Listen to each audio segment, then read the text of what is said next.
Hello, honeys. I am all done with my pitch and I want to tell you all about it. But first, I just want to kind of set the stage for what happens during a pitch meeting.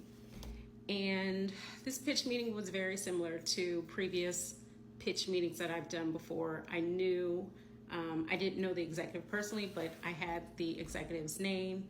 It was the VP of programming, so I found out her name. I always like to Google who I'm going to pitch and go to like IMDb Pro so I can just see like what kind of projects they've worked on. It just kind of I don't know, it makes me feel better just to see, things that they've worked on.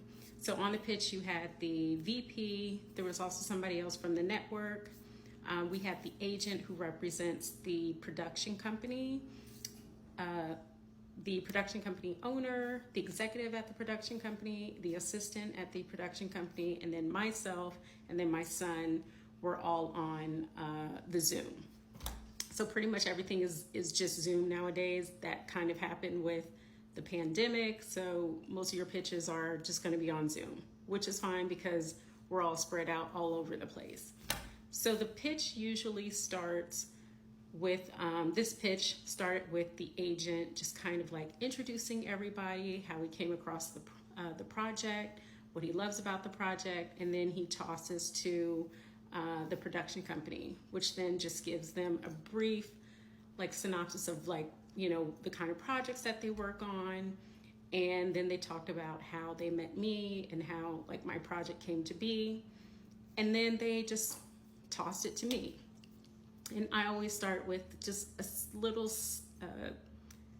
tidbit of who I am, what do I do, and then I went into like a childhood memory because it's relevant to the show that I'm pitching.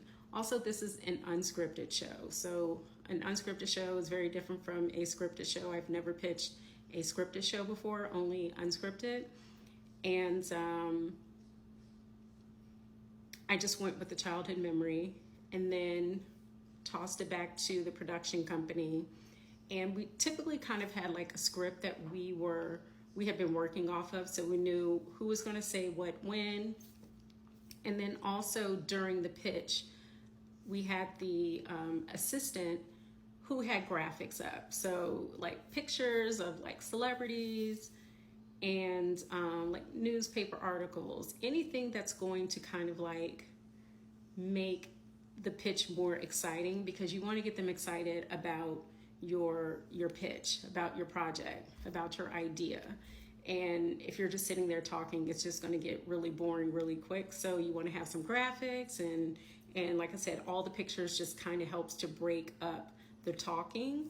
So that's what we had. And my pitches usually run like 15-20 minutes. I think this ran a little under, but we had timed it and we were fine with it because we got through everything.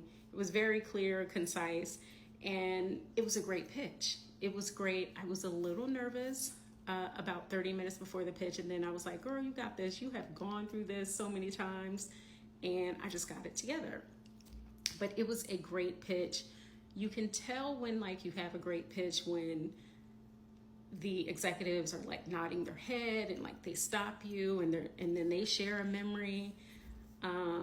So it was like that. It just felt really good. And when we got off the call, we all were just like, wow, this is a really good pitch. Like, I wonder if this is it. So now comes the hard part. It's the waiting, and the waiting will kill you because you're just like, I want to know now. So they told us they would get back to us in 2 weeks. Sometimes it's longer. It's just how it is. There's like many different layers of getting an approval if it's something that they want to do. So things just take time. So we'll see what happens. So I'm really hopeful that this will go. If not, then we will take it someplace else. But that's just the nature of this business, is that you pitch, hopefully they like it. If they don't, then you got to move on. Or as my son would say, onward. So hopefully I won't have to use onward anymore. So stay tuned.